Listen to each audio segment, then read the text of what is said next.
Assalamualaikum warahmatullahi wabarakatuh. Kami dari kelompok 2 offering A9 jurusan Administrasi Pendidikan Universitas Negeri Malang akan mempresentasikan tentang etika komunikasi yang merupakan bagian dari mata kuliah manajemen perkantoran yang diampu oleh Bapak Wildan Zulkarnain SPD MPD.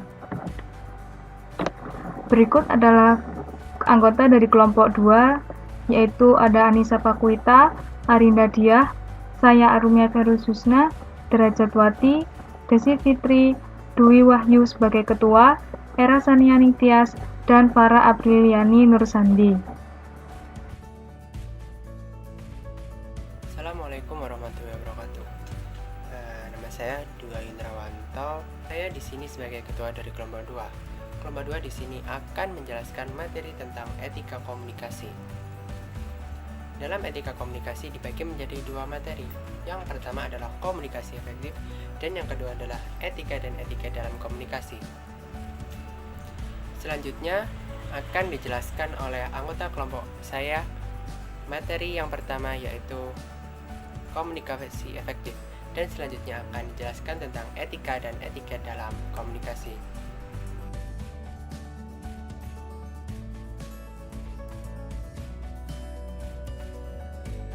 Saya Anissa Pakuita RF. Di sini saya akan presentasikan mengenai keefektifan komunikasi menurut Zulkarnain dan Sumarsono tahun 2018 dalam bukunya yang berjudul Manajemen dan Etika Perkantoran, Praktik Pelayanan Prima.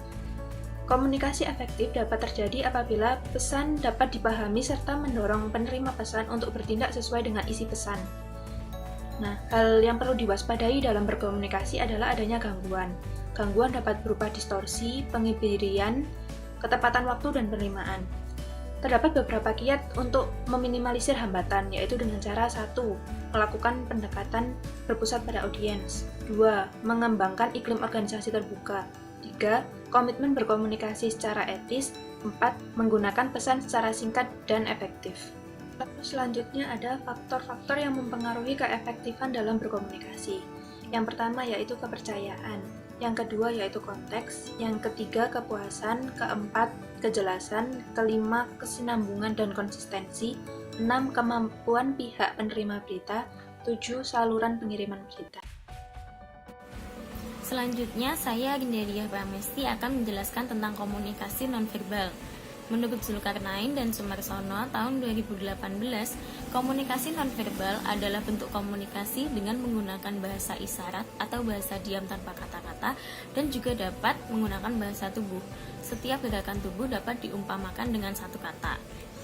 Jika seseorang berbicara hanya mengandalkan kata-kata lisan saja tanpa adanya ekspresi wajah, gerak tubuh, atau penampilannya bahkan lugu atau kaku, maka tentunya sangat membosankan dan juga sangat monoton. Misalnya, terlihat aneh jika menceritakan peristiwa menyedihkan dengan tertawa-tawa atau sebaliknya. Seseorang akan lebih efektif berkomunikasi jika memahami komunikasi nonverbal, sehingga gerak-gerik tubuh saat berbicara harus dikoordinasikan dan konsisten dengan isi pesan yang akan disampaikan. Komunikasi akan berjalan efektif di antara pihak-pihak yang berkomunikasi bila terdapat kesamaan persepsi di antara mereka, karena inti komunikasi adalah persepsi. Persepsi sendiri yang akan menentukan seseorang memilih atau mengambilkan pesan tersebut. Semakin tinggi derajat kesamaan persepsi individu, maka semakin mudah dan semakin sering pula mereka melakukan komunikasi. Selanjutnya, komunikasi nonverbal dalam organisasi dapat dilihat dengan berbagai cara. Yang pertama adalah waktu, merupakan salah satu cara untuk mengetahui penting atau tidaknya seseorang dalam situasi tertentu. Misalnya, yaitu dengan melihat berapa lama ia harus menunggu orang lain. Yang kedua adalah ruang. Ruang dapat memberikan isyarat tentang siapa dan seberapa pentingnya orang yang bersangkutan tersebut, misalnya kantor pribadi, meja besar, atau sekretaris pribadi. Yang ketiga adalah pakaian seseorang, dapat mengirimkan isyarat apakah ia pimpinan atau karyawan biasa, misalnya dokter atau pasien, guru atau siswa, pejabat atau pesuruh. Selanjutnya adalah tampilan fisik seperti panjang rambut, postur tubuh, perhiasan yang mengirimkan isyarat tentang kepribadian, status atau kedudukan seseorang. Lalu ada gelar atau pekerjaan. Reaksi seseorang terhadap orang lain bisa sangat berbeda dipengaruhi oleh gelar atau jabatan yang mereka miliki. Lalu yang keempat adalah vokalik, merupakan unsur nonverbal dalam suatu ucapan, misalnya nada bicara, kualitas suara, intonasi, kecepatan berbicara, dan lain-lainnya. Lalu ada kinesik atau gerakan tubuh, meliputi kontak mata, ekspresi wajah, tangan, atau kaki. Yang terakhir ada haptik, yaitu mempelajari sentuhan sebagai isyarat, misalnya yaitu saat berjabatan tangan. Selanjutnya yaitu komunikasi verbal. Komunikasi verbal terdiri atas komunikasi lisan dan komunikasi tertulis. Komunikasi lisan dapat dilakukan dengan berbicara dan mendengar, kemudian komunikasi tertulis dapat dilakukan dengan menulis dan membaca. Adapun beberapa faktor yang mempengaruhi seseorang dalam kelancarannya dalam berkomunikasi verbal. Yang pertama yaitu intelijensi, yang kedua pengetahuan, yang ketiga budaya, yang keempat kepribadian, yang kelima biologis, dan yang keenam pengetahuan seseorang tersebut. Karena adanya faktor-faktor tersebut, maka disimpulkan bahwa komunikasi verbal terbatas karena keterbatasan kata untuk mewakili sebuah objek, kemudian dapat bersifat ambigu dan kontekstual. Hal ini berdasarkan pada komunikator maupun komunikan yang dipengaruhi oleh faktor bisa juga budaya maupun pengalamannya. Kemudian juga ada bias budaya, kemudian ada rentan pencampuran fakta dan penafsiran. Kemudian komunikasi lisan. Komunikasi lisan merupakan komunikasi yang dilakukan dengan pengucapan, dengan kata-kata, kalimat yang dapat dilakukan secara langsung maupun tidak langsung.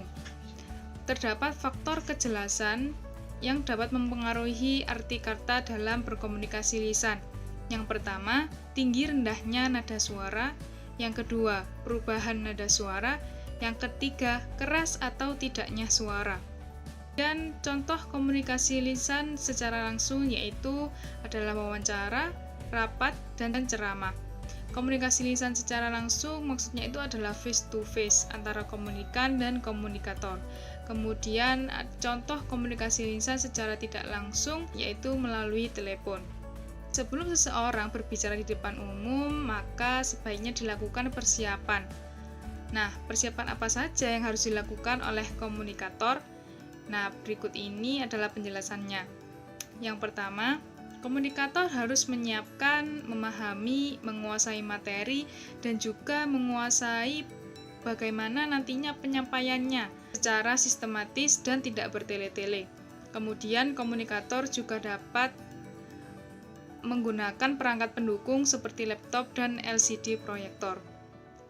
Nah, pada tahap pendahuluan, sebaiknya komunikator tersebut memberikan motivasi kepada komunikan. Kemudian menjelaskan apa tujuan dari materi yang disampaikan oleh komunikator tersebut. Kemudian juga menjelaskan ruang lingkup pembicaraan agar terdapat batasan dan materi yang disampaikan tersebut terfokus. Kemudian pada tahap isi, hendaknya komunikator menjelaskan isi materi dengan jelas, menarik, dan terfokus, kemudian sistematis dan logis. Ini artinya tidak menyimpang dari materi yang intinya yang akan disampaikan. Kemudian, hendaknya komunikator melakukan pengulangan pada materi-materi yang penting agar materi tersebut dapat diingat dengan mudah oleh komunikan. Kemudian, pada tahap penutup, hendaknya komunikator menutup dengan tepat waktu. Kemudian, memberikan ringkasan dan pengulangan materi lagi terhadap materi-materi yang penting. Kemudian komunikator hendaknya memberikan motivasi berupa saran, ajakan, maupun harapan. Kemudian komunikator hendaknya memberikan kata maaf karena bila saja menyinggung perasaan pada komunikan, kemudian mengucapkan terima kasih kepada komunikan karena telah menyimak apa yang telah disampaikan oleh komunikator. Kemudian yang selanjutnya yaitu komunikasi tertulis. Komunikasi tertulis merupakan komunikasi yang disampaikan dengan rangkaian kata, kalimat, kode, atau simbol yang mengandung arti, yang dapat dimengerti oleh pihak lain melalui media tertulis intern dan ekstern.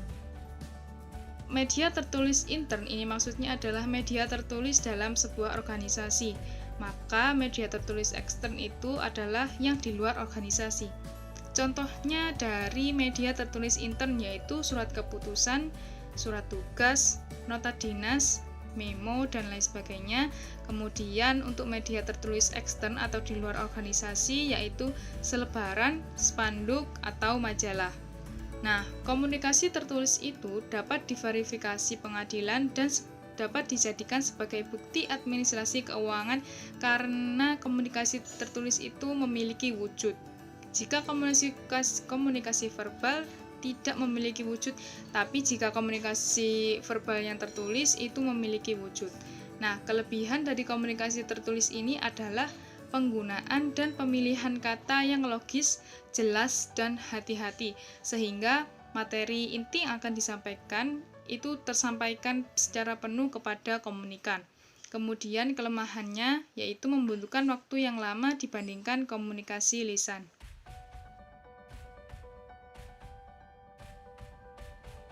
Saya Dua Hindrawanto akan menjelaskan tentang materi laporan manajerial. Laporan secara umum merupakan alat komunikasi resmi secara tertulis dan lisan, sedangkan secara khusus dalam konteks administrasi, laporan adalah sebagai pertanggungjawaban pelaksanaan tugas dan fungsi setiap satuan organisasi. Fungsi laporan menurut Locker dalam Zulkarnain dan Sumarsono tahun 2017 adalah sebagai sarana komunikasi vertikal, sebagai alat pertanggungjawaban, dapat memberi informasi penting dan sebagai bahan untuk pengambilan keputusan. Selanjutnya, saya akan menjelaskan tentang jenis-jenis laporan. Berdasarkan waktu, laporan dibagi menjadi dua. Yang pertama, laporan rutin, dan yang kedua adalah laporan insidental. Laporan rutin dibuat terus-menerus sesuai dengan jangka waktu tertentu atau berkala, misalnya mingguan, bulanan, triwulan, semester, atau tahunan. Laporan insidental dibuat dan disampaikan pada saat tertentu ataupun juga sewaktu-waktu jika ada sesuatu hal penting yang perlu dilaporkan. Berdasarkan sifatnya, jenis laporan dibagi menjadi 4. Yang pertama, laporan informal, disusun sesuai kehendak pembuat laporan dan sering tanpa disertai dokumen yang mendukung materi laporan. Yang kedua adalah laporan formal, bersifat analitis yang disusun berdasarkan aturan resmi dan didukung oleh dokumen-dokumen resmi.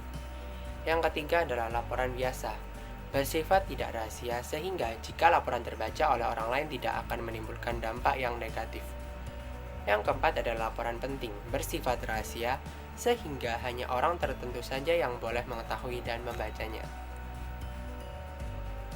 Berdasarkan penyampaiannya, laporan dibagi menjadi 3. Yang pertama adalah laporan lisan, dilakukan dalam keadaan darurat yang harus diketahui pimpinan, bersifat informatif, singkat, dan tidak perlu perincian detail.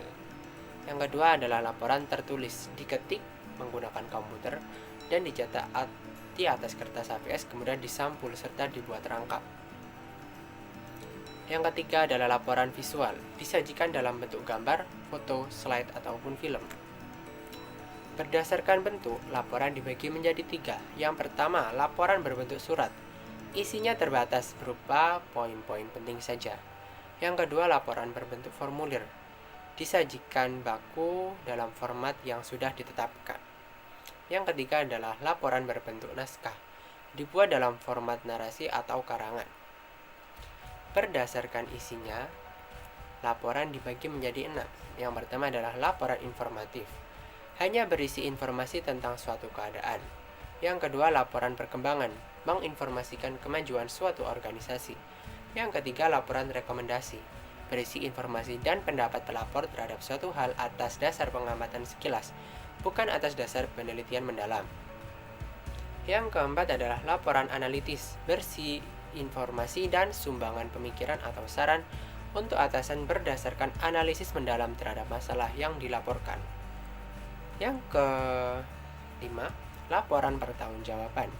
Berisi informasi kepada atasan mengenai pelaksanaan dari awal sampai akhir suatu program kerja tertentu.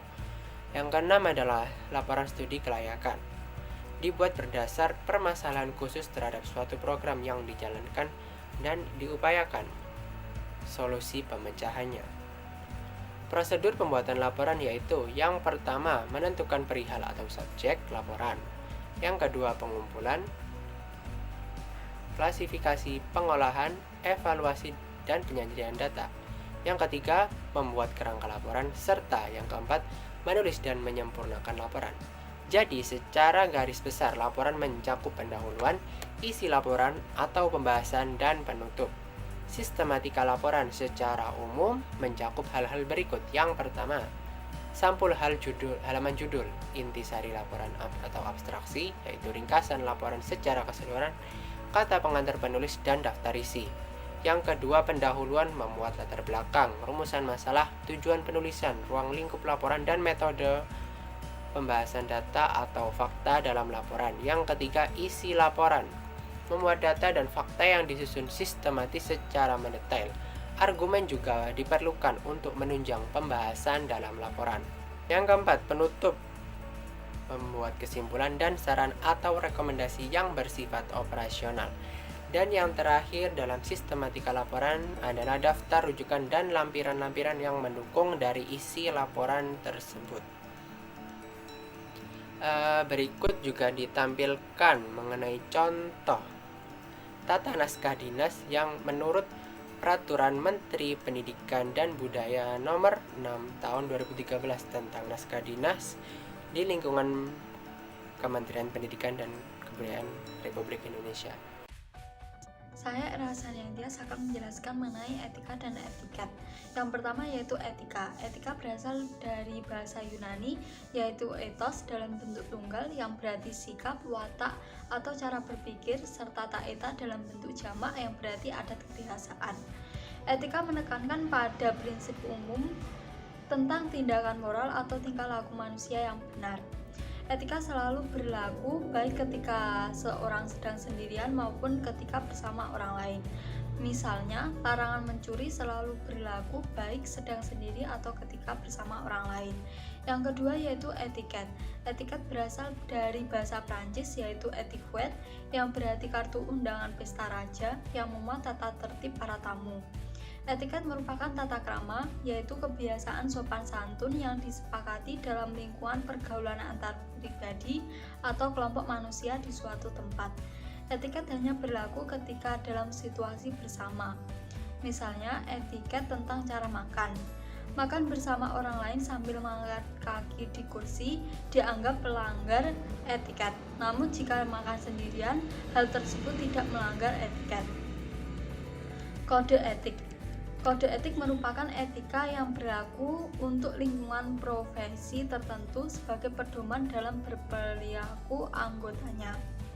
Tujuan kode etik yaitu agar para profesional memberikan jasa sebaik-baiknya kepada para pelanggannya. Kemudian selanjutnya yaitu etika profesi. Profesi merupakan pekerjaan yang membutuhkan pelatihan dan penguasaan terhadap suatu pengetahuan khusus. Namun tetap diperlukan penguasaan teori sistematis yang mendasari praktek pelaksanaan dan hubungan antara teori dan penerapan praktek tersebut dalam cakupan pekerjaan itu sendiri. Kemudian suatu profesi biasanya terikat dengan 3 hal berikut. Yang pertama yaitu kode etik profesi. Organisasi profesi memiliki kode etik dan prosedur pendisiplinan bagi anggota yang melanggar aturan. Hal ini digunakan untuk menghindari terjadinya penyimpangan kode etik. Yang kedua yaitu asosiasi profesi. Profesi biasanya memiliki badan yang dikelola oleh anggotanya. Organisasi profesi tersebut memiliki persyaratan khusus untuk bisa menjadi anggotanya. Misalnya PGRI, APSI, IDI, dan lain-lain. Kemudian yang ketiga yaitu lisensi. Profesi menetapkan syarat pendaftaran dan proses sertifikasi sehingga hanya mereka yang memiliki lisensi yang dapat dipercaya. Kebanyakan profesi yang berlisensi ini merupakan profesi yang vital, seperti guru, dokter, dan profesi lain yang berhubungan dengan kepentingan masyarakat luas. Saya Derajatwati akan menjelaskan tentang etos kerja. Istilah etos sendiri berasal dari kata ethos, yang berarti sikap dasar seseorang dalam bidang tertentu. Etos kerja merupakan sikap mental seseorang dalam menghayati dan menghargai pekerjaan seorang tersebut. Sinamo tahun 2005 menjelaskan bahwa terdapat 8 elemen etos kerja profesional yang bersumber dari 4 dharma keberhasilan utama. Elemen etos kerja yang pertama yaitu kerja adalah rahmat Tuhan, yang artinya aku bekerja ikhlas penuh syukur.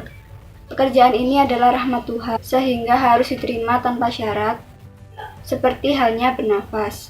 Lalu yang kedua, kerja adalah amanah, yang artinya aku bekerja benar penuh tanggung jawab. Yang ketiga, kerja adalah panggilan, yang artinya aku bekerja tuntas penuh integritas. Kita harus berpikiran akan melakukan pekerjaan itu sesuai kemampuan dan keterampilan yang kita miliki. Yang keempat adalah kerja adalah aktualisasi, yang artinya aku bekerja keras penuh semangat. Aktualisasi diri adalah pernyataan diri yang positif, misal kejujuran, tanggung jawab, disiplin, dan kemauan untuk maju. Selanjutnya yaitu yang kelima adalah kerja adalah ibadah, yang artinya adalah aku bekerja serius penuh kecintaan. Semua agama mewajibkan semua orang untuk berusaha. Yang keenam adalah kerja adalah seni, yang artinya aku bekerja cerdas penuh kreativitas. Kesadaran ini membuat kita merasa nyaman dan menikmati pekerjaan. Lalu selanjutnya, yang ketujuh, kerja adalah kehormatan, artinya aku bekerja tekun penuh keunggulan. Kerja adalah sesuatu yang sangat berarti sehingga sekecil apapun pekerjaannya itu adalah sebuah kehormatan. Lalu yang terakhir yang ke-8 yaitu kerja adalah pelayanan, yang artinya aku bekerja penuh kesabaran. Apapun pekerjaan kita, semuanya bisa dimaknai sebagai pengabdian kepada sesama. Saya Farah Briliani Nursandi akan menjelaskan tentang etika layanan. Pelayanan prima dapat terwujud atas dasar praktik etika layanan service work di kantor. Jadi komunikasi yang beretika dan efektif merupakan dasar implementasi pelayanan prima di kantor. Lalu unsur terpenting dalam komunikasi itu tidak sekedar tulisan atau si komunikannya ini mengerti atau tidaknya isi pesan tersebut, tetapi bagaimana si komunikator itu mempunyai karakter atau cara menyampaikan pesannya tersebut baik atau tidak, mempunyai etika atau tidak. Adapun dasar pedoman etika perkantoran yang disebut dengan impact, yaitu integrity, manners, personality, appearance, consider, and tact. Jadi integrity itu merupakan sesuatu jujur atau dapat dipercaya. Sedangkan manners itu sopan santun dan disiplin. Yang ketiga itu personality, yaitu nilai, sikap, pendapat sendiri. Sedangkan yang keempat itu appearance, yaitu penampilannya itu yang sopan dan rapi. Yang kelima yaitu consider, memiliki sudut pandang dan memahami sudut pandang orang lain. Dan yang keenam itu tact, yaitu bijaksana sebelum berbicara. Lalu etika service work di kantor ada dua. Yang pertama itu estomat untuk semua, yang merupakan kepanjangan dari senyum, sapa, salam, sopan, tolong, maaf, dan terima kasih. Jadi kita sebagai pegawai kantor harus melayani pelanggan dengan senyum, sapa, salam, dan sopan. Lalu jangan lupa juga kepada pelanggan itu harus meminta tolong jika memerlukan bantuan dan meminta minta maaf jika kita ada salah atau tidak sesuai harapan, dan jangan lupa bilang terima kasih jika sudah sesuai apa yang sudah dikerjakan. Lalu yang kedua itu cepat dan tepat. Dalam melayani pelanggan kita harus cepat dan tidak boleh salah. Lalu dalam proses komunikasi ada estetika berbicara, yaitu untuk menarik perhatian si komunikan. Estetika berbicara itu yang pertama ada pakaian. Jadi pakaian si komunikator ini harus bersih dan rapi untuk meningkatkan kepercayaan diri dan harga diri si komunikator tersebut. Yang kedua yaitu sikap badan. Sikap badan si komunikator itu harus dari atas sampai bawah itu harus tegap dan jangan terlalu gugup. Terus yang ketiga itu ada pandangan mata. Pandangan mata dalam menyampaikan pesan kepada si komunikan harus menyeluruh, tidak hanya satu orang saja. Lalu yang keempat itu gerak-gerik air muka dan wajah.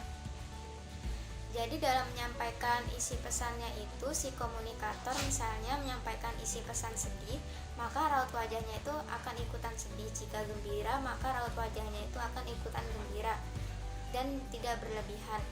Lalu yang kelima itu suara dan ucapan. Suara dalam menyampaikan isi pesannya itu harus jelas dan ucapannya itu juga harus jelas disampaikan untuk si komunikan tersebut. Dan yang keenam itu ketegasan. Dalam menyampaikan isi pesan, si komunikator tersebut harus tegas dalam menyampaikan isi pesannya tersebut agar wibawa si komunikatornya ini ada dan hadir dalam menyampaikan isi pesan tersebut. Saya Desi Fitri Susanti. Di sini akan menjelaskan mengenai penerapan etiket. Etiket berasal dari bahasa Prancis yaitu etiquette yang memiliki arti karcis atau tiket. Ketika suatu bangsawan telah tiba di istana, akan diberikan sebuah karcis yang biasa disebut dengan une etiquette. Di dalamnya berisi sopan santun yang harus dilakukan oleh bangsawan maupun tamu tersebut yang datang. Selanjutnya terdapat pengertian etiket.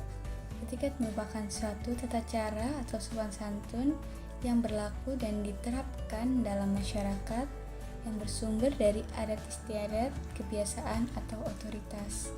Etiket sendiri di sini memiliki manfaat, yaitu untuk menjaga suatu hubungan baik antara sesama manusia. Seseorang yang telah paham dan mengerti mengenai etiket akan berhasil di dalam dunia pergaulan. Pada pembahasan selanjutnya, dilihat dari titik sentral manusia, etiket meliputi beberapa hal. Di sini ada 8 poin. Poin pertama, etiket kantor secara umum. Poin kedua, etiket memberi salam. Poin ketiga, etiket berkenalan. Dan poin keempat, berjabat tangan.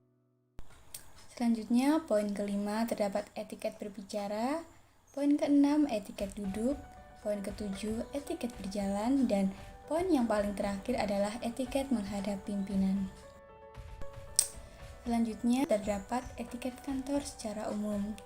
Di sini terdapat perilaku yang harus dihindari, antara lain sering absen atau datang terlambat.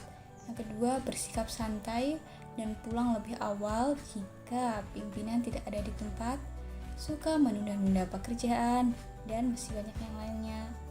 Poin kedua, terdapat etiket memberi salam. Salam di sini bisa dikatakan sebagai tegur sapa yang digunakan untuk memulai suatu komunikasi. Pada etiket ini memiliki beberapa sikap yang perlu diperhatikan, seperti ekspresi muka, pandangan mata tertuju pada orang yang diperkenalkan, dan sikap kepala tegak. Yang keempat ada etiket berjabat tangan.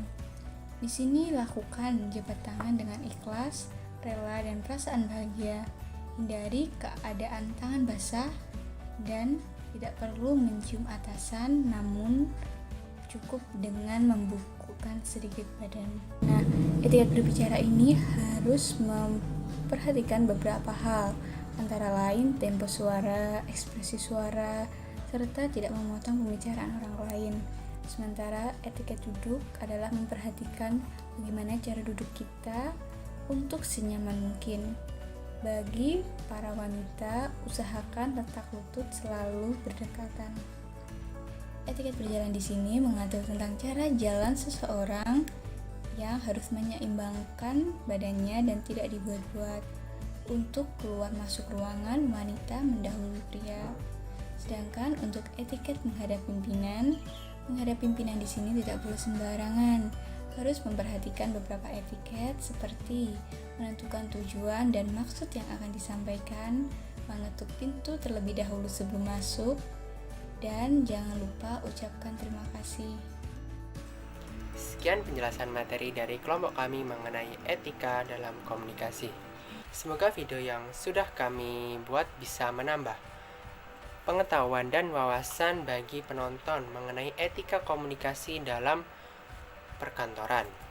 Terima kasih, sampai jumpa di video lainnya. Wassalamualaikum warahmatullahi wabarakatuh.